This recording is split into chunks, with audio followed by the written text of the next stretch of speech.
संदेशे आते हैं, हमें तड़पाते हैं।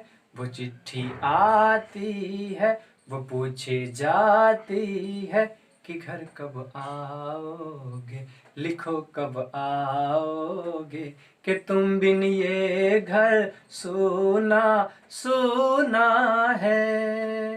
हो हो हो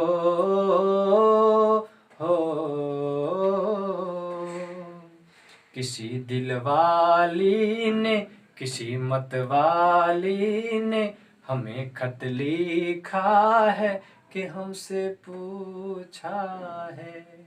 किसी की सांसों ने, किसी की धड़कन ने, किसी की चूड़ी ने, किसी के कंगन ने, किसी के गजरे ने, किसी के गजरे ने, महकती सुबहों ने, मचलती शामों ने, अकेली रातों ने, अधूरी बातों ने, तरसती बाहों ने, और पूछा है तरस निगाहों ने कि घर कब आओगे, लिखो कब आओगे, कि तुम बिन ये घर सूना सूना है।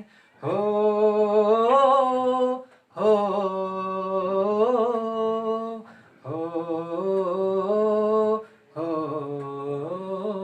संदेशे आते हैं, हमें तड़पाते हैं।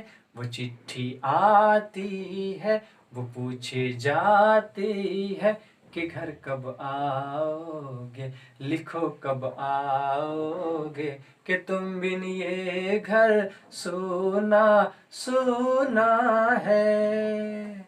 हाँ, जरा भी अच्छा लगा हो तो कृपया चैनल को लाइक, सब्सक्राइब एवं कमेंट करना ना भूलिएगा। धन्यवाद। जय हिंद, जय भारत।